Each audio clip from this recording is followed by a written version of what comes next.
Boa noite. Vamos entrar no ar, mais uma vez, abraçado com vocês. Esse colóquio gostoso de todas as semanas, que aos poucos vai nos aparelhando daqueles impulsos bons, né? Aquela vontade de mudar, de crescer, de vencer o homem velho que tanto tem nos judiado, não é verdade? Por isso que eu falo, às vezes eu fico me questionando, porque eu às vezes pego duro, né? Nessa questão da renovação. Mas, gente, olha quantos séculos passaram. 2 milênios depois do Cristo. E nós continuamos ainda querendo que alguém passe a mão na nossa cabeça. Oh, meu Deus do céu, está na hora da gente acordar, não é? Eu acho que nós estamos vivendo um momento em que as advertências chegam caridosas para nos despertar, nos acordar, para que venhamos a tomar uma atitude séria com relação aos objetivos da vida. Não estamos aqui falando de uma religião, de um dogma a ser seguido, uma prática a ser praticada, não. Estamos falando de comportamento. O espiritismo é educação espiritual, é comportamental, é para a gente, não é, crescer numa educação consistente, alinhavada no conhecimento da nossa origem, da nossa natureza ampla e profunda. Então, aquele que está hoje em movimento dentro do trabalho doutrinário, ele tem que estar atento, porque o espiritismo não é um entretenimento, não é um acontecimento social, não é um conhecimento como qualquer outro das academias do mundo. Gente, é a revelação da nossa natureza. Não podemos brincar com isso. Agora não, ficamos aí criando situações para manter o ser humano iludido de que ele está se santificando, só porque ele exerce algumas práticas, e às vezes até práticas questionáveis dentro do campo doutrinário. Temos que entender o momento que nós estamos aqui, agora, hoje. Gente, Galileu, quando contemplou pela primeira vez os astros, foi com uma luneta que ele mesmo montou, que ele comprou as peças e veio um catálogo, e ele foi montando essa luneta, e aí ele começou a observar o cosmos, e de repente, através dessa observação, com uma luneta rudimentar, ele acabou comprovando de que realmente o Sol está lá, na sua órbita, mas quem gira em torno do Sol é a Terra, e não ao contrário. Agora, vocês acham que num momento como hoje, nós vamos buscar uma luneta igual a de Galileu para olhar o cosmos, quando nós temos o Hubble? Olha, gente, assim é a questão da mediunidade, gente. Foi bom enquanto durou, enquanto foi necessário. Agora o ser humano tem que desenvolver virtudes, capacidades do espírito, e não apenas ser um instrumento. Gente, de repente a pessoa está seguindo a doutrina, segundo os moldes que foram estabelecidos, e ele está se transformando num zero à esquerda. Aí você questiona, não, eu sou apenas um instrumento. Ué, então você não está evoluindo, o que você está fazendo? Nós temos que ser a ação, o resultado, não é verdade? Não, mas são os espíritos que fazem. Ué, você não tem capacidade? Você não é um espírito? Por que você não tenta curar ou aliviar alguém com a tua própria força, com o teu próprio magnetismo, com a tua vontade, com o teu desejo? estão entendendo, gente? Nós temos que nos espelhar no Eurípides Barçanufo, que ele mesmo em vigília, ele se desdobrava para conversar com os espíritos à sua volta. Ele não dependia de uma mediunidade, embora os espíritas continuam afirmando que Eurípides era um médium. Ai, meu Deus do céu. Vamos pensar seriamente o porquê nós estamos na doutrina dos espíritos. O que é que nós queremos dela? Né? Vocês estão entendendo? Às vezes a criatura pensa que está se santificando, cumprindo alguns dogmas, algumas práticas, não é? Eu acho que o ser humano ele vai alcançar o seu objetivo na reestruturação dos seus conceitos e das suas atitudes, alinhadas com a sua realidade, que nos pede o quê? Virtudes, compreensão, amor, fraternidade. Vocês estão entendendo? Agora não, vamos ficar sempre esperando que alguém venha passar a mão na nossa cabeça, se fazer de coitadinho, estou sofrendo. Gente, nós sabemos que não é fácil o sofrimento, porque muitos atravessam. Temos por obrigação consolá-los, dentro das medidas, das proporções, até onde o nosso consolo acaba se tornando prejudicial, porque o excesso de consolo, não é? Para os nossos erros, vai manter os erros em ação, não tenha nem dúvida. Coitado, ele não sabe o que faz. Ignorante, tudo bem. A ignorância natural é um período que todos nós atravessamos.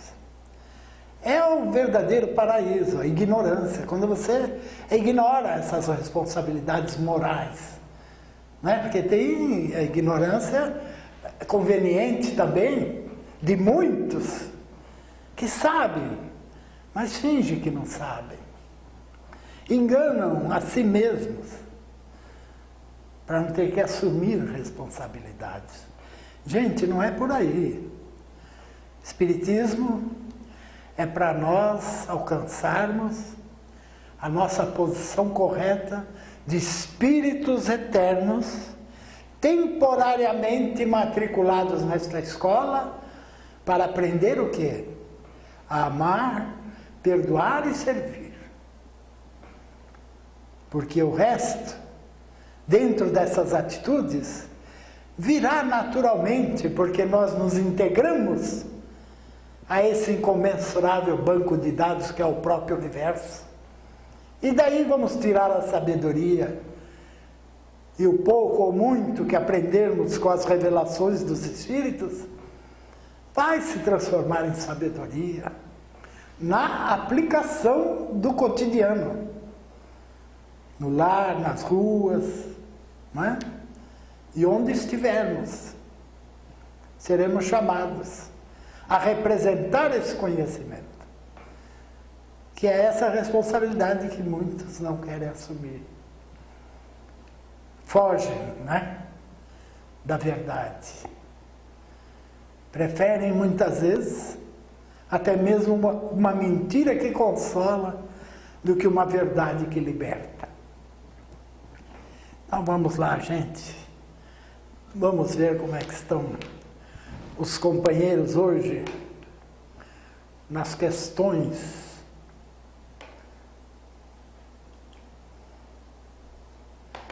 É isso aí, gente.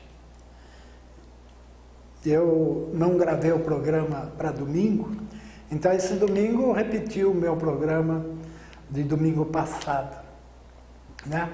O programa da TV. Porque tivemos alguns problemas aqui, não foi fácil. Então, se você está aguardando eu postar no YouTube, saiba que esse domingo não tem. Vai ter este vídeo, mas não o da TV. Então vamos lá. Maria Erenilda de Lemos, Taquatinga, Distrito Federal.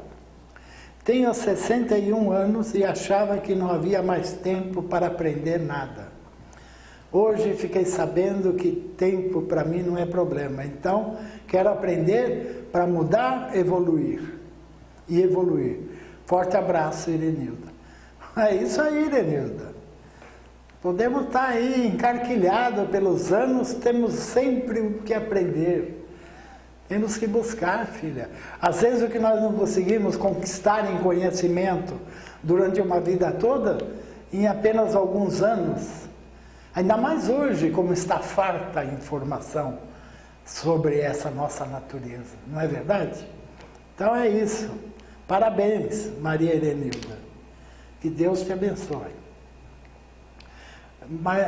Ela ainda. Qual a diferença entre candomblé, umbanda e espiritismo? Filha, espiritismo é espiritismo, umbanda é umbanda e candomblé é candomblé. Né? Embora a umbanda e o candomblé trate também das questões mediúnicas, relação com os espíritos, não é espiritismo. Esse nome espiritismo foi dado para definir muito bem e diferenciar, né, como uma doutrina em si mesmo. Espiritismo é uma doutrina espiritualista? É.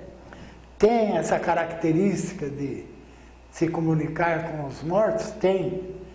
Mas é espiritismo. Tá bom? Lúcia, Zona Sul. Parabéns pelo programa. Sempre que posso, assisto. Tenho um irmão etilista e está internado numa clínica que trata dependentes químicos. Além disso, fiz sua inscrição num centro com tratamento à distância. Gostaria de saber se nesses locais, clínicas, há um pronto-socorro espiritual agindo e resgatando espíritos obsessores. Obrigado pela atenção.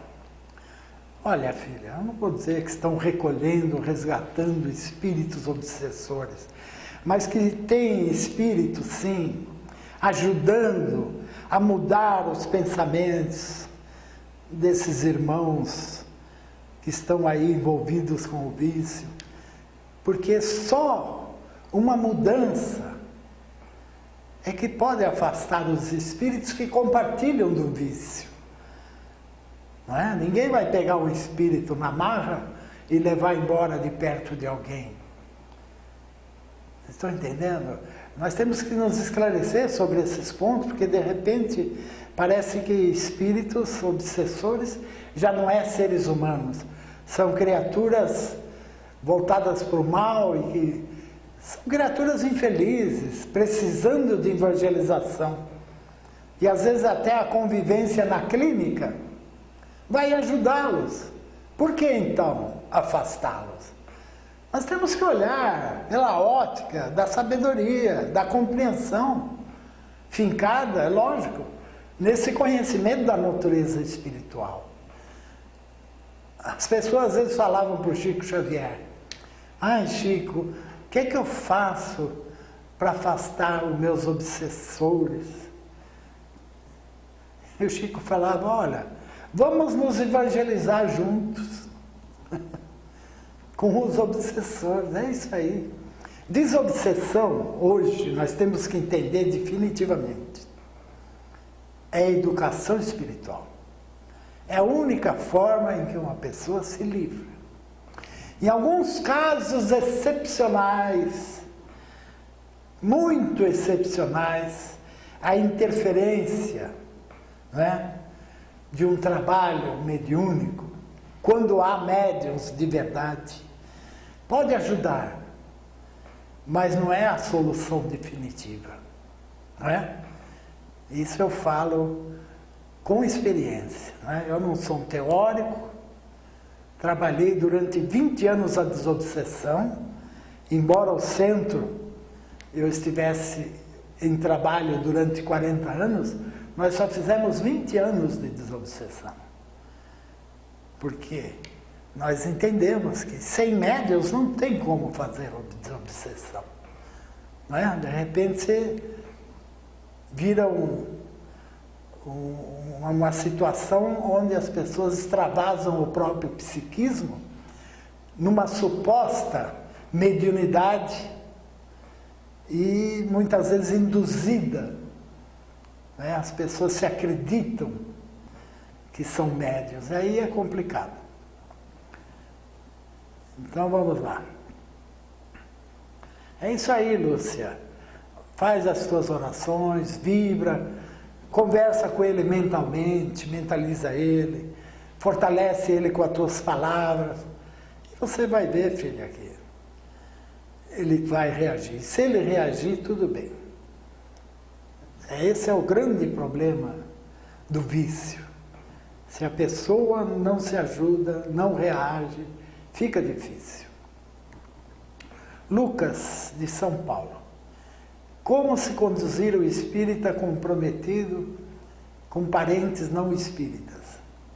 Estaríamos na posição de devedores ou na condição de expiação perante eles numa reencarnação em que não conseguimos compartilhar os mesmos anseios? Aí é que está a grande escola, viu, Lucas? Eu acho que aí é o momento em que o teu exemplo nessa convivência vai falar mais alto. Não importa se a pessoa não é espírita ou se tem outras crenças. Eu acho que você não tem que se preocupar com isso. Você tem que se preocupar com o teu comportamento perante eles, para que eles entendam que o que você aprendeu, o que você está aprendendo com o Espiritismo, exerceu uma grande mudança no teu comportamento. É isso. É assim que o espírita realmente chama a atenção para a sua fé. Sérgio Manuel de Nazaré, Portugal. Boa noite, Sr. Nelson e todos os companheiros desta sala. Aqui estou de novo, compartilhando e recebendo as vibrações sublimes dessa fantástica doutrina. Amigo, gostaria de obter, se possível, uma palavra esclarecedora sobre o fato de que se diz de que somos todos médiuns. É que lá no centro onde estou inserido, prevalece a máxima de que realmente somos todos médiuns. Até já foi feito um curso de desenvolvimento mediúnico com o pretexto de formar novos médiuns para o grupo. A verdade é que, como era de esperar, nada aconteceu com os que estiveram envolvidos. Chego à conclusão que, se calhar, estou a enganar a mim mesmo e sinto vontade de largar os trabalhos em questão. Mas, ao mesmo tempo, sinto que, se fizer, falto ao compromisso para com a equipe espiritual que colabora conosco nos trabalhos de doutrinação dos espíritos, quando eles estão prontos para nós, seja em que circunstâncias for, não é? Não sei o que fazer. Obrigado e perdão pelo longo texto. Olha, filho, se você não se sente seguro para largar, porque se vê que você está preso, também naquela ideia de que você deixando o trabalho, você está falhando. Agora, que trabalho? Quais os resultados? É isso que nós temos que observar. Não é? Você se sente médium mesmo? Você acha que as pessoas que estão aí são médiums? Se forem, tudo bem, mas é complicado, né? Você já deve ter sentido alguma coisa, por isso se estabeleceu essa dúvida. Então aí fica o teu critério, filho, não é? Agora essa coisa de achar que se largar, você está se arruinando, que você está fracassando, isso é bobagem. Isso é bobagem, tá? O importante é você continuar evoluindo no teu comportamento, com a tua família, com os teus filhos, a tua esposa, com os colegas de trabalho. É aí que está a tua evolução. Não tenha nem dúvida, tá? Augusto Afonso de Almeida, Franca, São Paulo. Sr. Nelson, qual a opinião do senhor de pessoas que falam que acreditam em Deus, mas acha que toda crença religiosa foi inventada pelo homem para conter a humanidade. Olha, realmente a religião, né, mesmo a religião sem raciocínio, exerceu um freio, né? Só que um freio que muitas vezes acabou revertendo, em alguns casos, num mal maior. Porque de repente a pessoa descobre que não é nada daquilo e se revolta. E aí complica tudo. André Luiz, não lembro qual dos livros dele, ele conta o caso de uma senhora que, né, ela seguia todas essas religiões, aí cumpria todos os dogmas, se achando, né? E de repente, né, isso foi um freio para ela. Mas que freio? Se ela tivesse compartilhado mais, ela teria adquirido experiências, talvez até teria evoluído bastante. Porque de repente, quando ela se decepcionou no mundo espiritual com tudo que ela vivenciou, entendendo que na ilusão do céu jogou uma vida fora, ela virou um dos maiores obsessores, revoltadas contra Deus e contra todos. Deu trabalho no mundo espiritual para muitos benfeitores. Então a gente tem que ver que realmente é uma faca de dois gumes. Pode fazer o bem como pode fazer o mal. Assim é tudo que é subjetivo. Por isso que eu me bato nessa questão da mediunidade. Não é? A mediunidade subjetiva é uma faca de dois gumes. Pode fazer bem como pode fazer mal.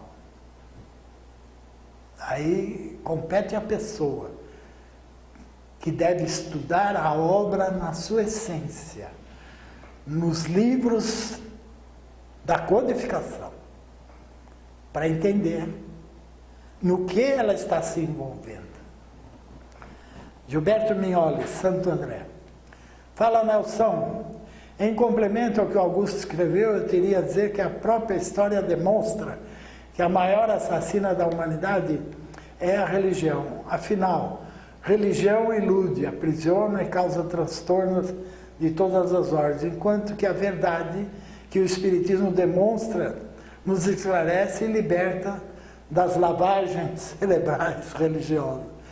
E muito me incomoda quando os próprios espíritas tratam a doutrina como religião e a enche de rituais. E quanto ao que o Sérgio expôs, antes eu digo que no centro onde eu trabalho, e que também dizem que todo mundo é médium, já vi gente falando que quem abandona o centro e a sua suposta mediunidade está dando as costas para Jesus. Meus caros, esses não estudam Kardec como deveriam e não ousam questionar nada e muito menos usam o bom senso. E tudo vira religião. Gilberto, a gente sabe que tem muitas pessoas nas casas espíritas, pessoas boas, apenas não estudam e acabam aceitando tudo que os dirigentes falam, né? Tem pessoas que, antes de assistir o meu programa, o dia que faltava um trabalho no centro, ela nem dormia, achando que tinha falhado, tinha virado as costas para Jesus, como você disse. Olha, gente, por isso que eu falo, vamos estudar. Não fazer escola, porque essas escolas é que criou todo esse emaranhado de situações que envolve hoje o nosso movimento. Quem falar que o nosso movimento vai bem, obrigado, tem que parar para pensar um pouquinho, né? Vamos encontrar algumas casas assim, aquelas mais humildes, simples, que estão fazendo até um trabalho bonito, né? Estudando em torno de uma mesa, e as pessoas se educando através desse estudo.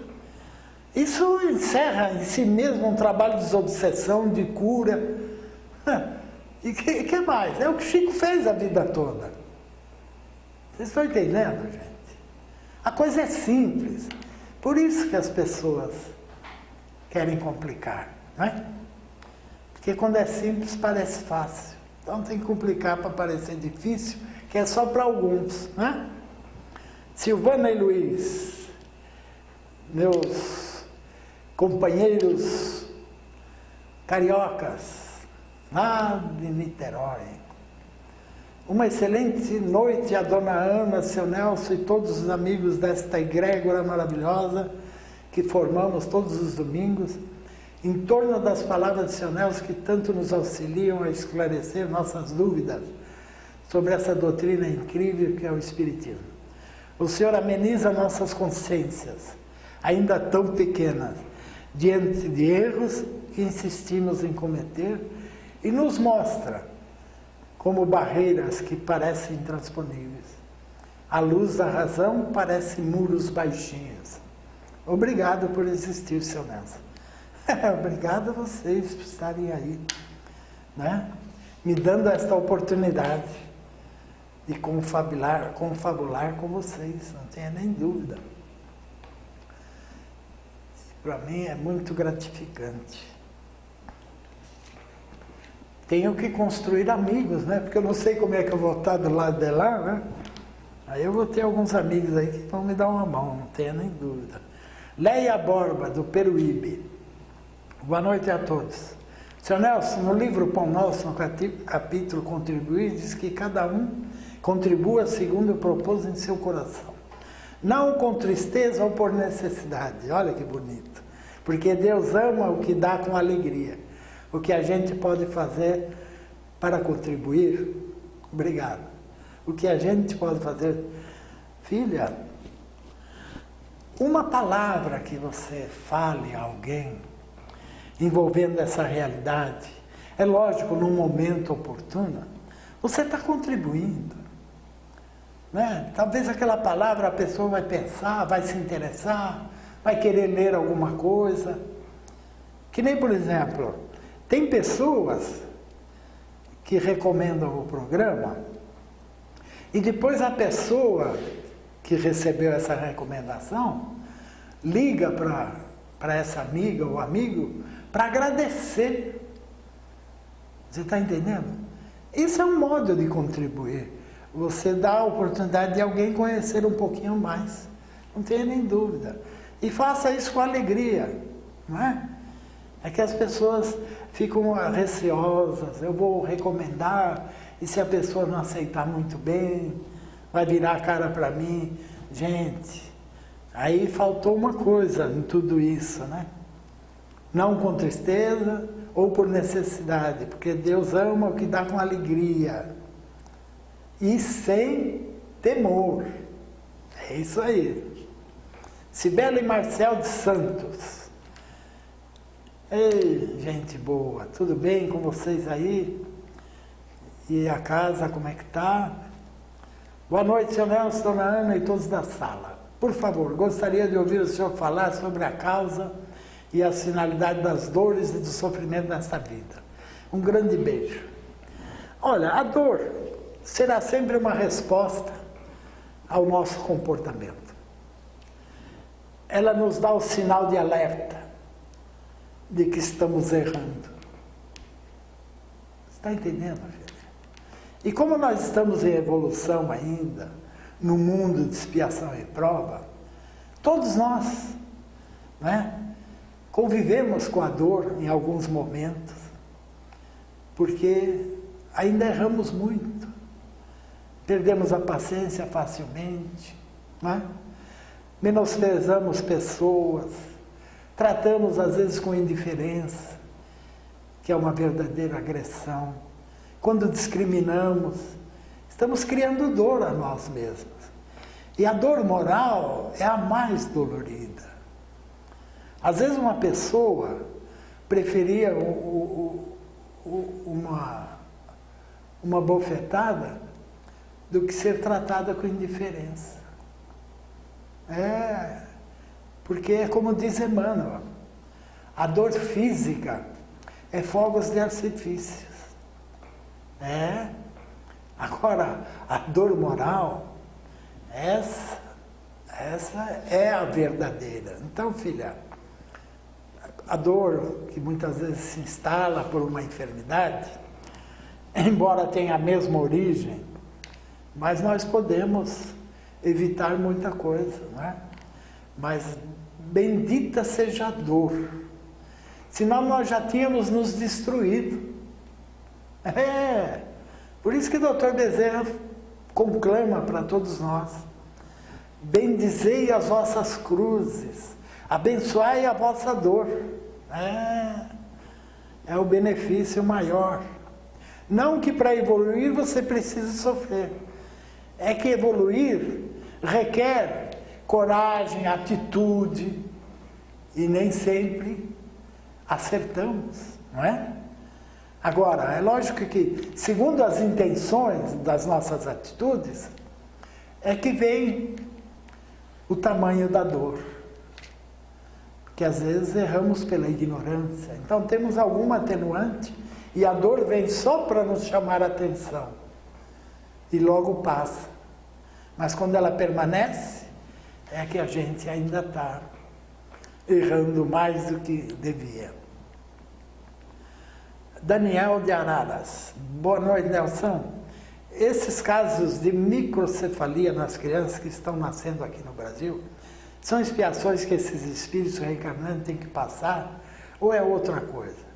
Muito obrigado pela resposta e tudo de bom.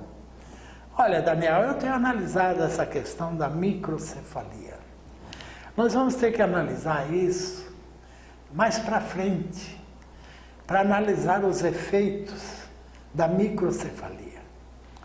Há muitos prognósticos, porque não é o cérebro que é micro, é o crânio, é a cabeça. Então, talvez isso vai criar um constrangimento para o desenvolvimento do cérebro e inibir algumas capacidades. Quer dizer, ainda é algo sine qua non. Os próprios médicos não afirmam categoricamente. Agora, já foi constatado que o Zika vírus, além da microcefalia, ele tem outras atividades causando alguns problemas. Então é óbvio que dentro desse contexto é algo que precisava vir e podemos ter certeza no nosso coração com um significado muito importante e para o bem tanto dessas crianças como para a família e para todos nós. Não é? Nada ocorre de forma aleatória. Nenhuma pessoa, nenhum espírito eterno vai sofrer sem merecimento, sem necessidade do sofrimento. Então, vamos aguardar, não é? Eu já sou mais otimista para esses casos. Agora, pode ser que esse mosquito agora está criando essa situação para as pessoas também cuidar um pouco mais, né? Porque o ser humano é complicado, ele só lembra que pode acontecer com ele quando acontece. Enquanto não entra na casa dele, está acontecendo lá fora. Às vezes entra na nossa casa. Daisy Atner, São Bernardo do Campo. Boa noite, professor. O senhor tem toda a razão quanto às pessoas que têm outras crenças. É muito interessante que sou rodeada de pessoas evangélicas e outras crenças, mas todas têm muito respeito e amizade comigo, independente de religião.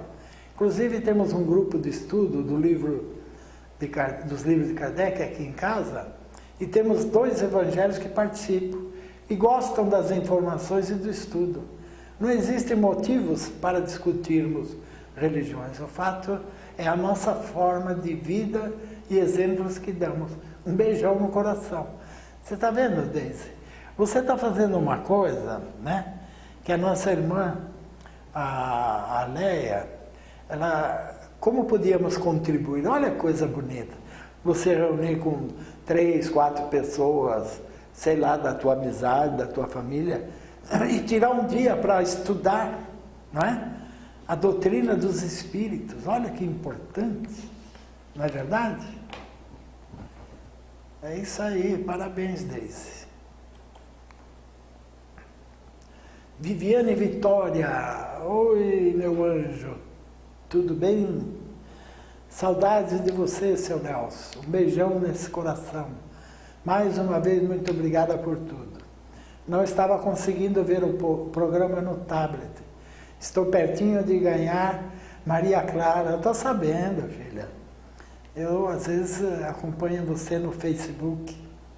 As pessoas que reencarnam na mesma família, isso acontece em várias encarnações, porque dentro da mesma família sempre tem alguém mais complicado que envolve a todos. Um beijão para todos, especialmente para você. Beijos. Olha, filha, às vezes nós criamos um elo de fraternidade, de simpatia e reencarnamos em grupos familiares. Mas aqui na Terra isso ainda é muito raro. Geralmente reencarnamos, às vezes, nas mesmas famílias, mudando de posto, porque não conseguimos numa vida resolver todos os problemas, né? Então, às vezes, voltamos em situações diferentes, mas reunidos na mesma família. Agora, sempre haverá neste planeta alguém mais complicado dentro da família. Porque os nossos devedores, Jesus fala isso, não é? Vai, reconcilia-te enquanto estás a caminho, porque senão teu inimigo te levará ao juiz, e o juiz te meterá em prisão, você só sairá de lá depois que pagar até o último centavo. A prisão é a reencarnação, não é? E na reencarnação é lógico, nós estamos acertando as nossas contas, até o último centavo. Agora, nesses casos de convivência, aí eu digo que o amor cobre uma multidão de pecados. Não tenha nem dúvida, tá? Amor, tolerância, paciência. Cibele e Marcel. Seu Nelson, só para completar tudo que já foi dito sobre religiões na aula de hoje. Cuidado com sua vida, porque talvez ela seja a única Bíblia que alguém vai ler. É isso aí. O único livro que alguém vai ler, né? Essa frase foi dita por um pastor evangélico, mas creio que é pertinente a todos, né? Um beijão. Falou, filha. Estamos aí, vamos em frente. Vai chegar um momento em que todos compreenderão a verdade, e a verdade exercerá a libertação daqueles que ainda estão algemados a conceitos infelizes e retrógrados, não tenha nem dúvida. Então, gente, estamos aí chegando ao final e vamos nos concentrar por algum minuto, alguns segundos, né? Para enviar uma vibração de paz, de harmonia, de felicidade para toda a humanidade, envolvendo todas as criaturas, todos os lares, e principalmente os lares de todos que estamos aqui envolvidos uns com os outros, se beneficiando dessa luz maravilhosa que emana desse conhecimento e que haverá de clarear os nossos dias e as nossas noites em todos os momentos da nossa vida. E agradecendo a Deus, nosso Pai, a Jesus, aos bons espíritos que com certeza compartilham deste momento. Olha, até senti como que um abraço aqui agora. Então, é isso, vocês também vão desenvolver essa sensibilidade de registrar o magnetismo, o psiquismo à vossa volta, não é? Então é isso, um beijão no coração de todos e até o próximo programa.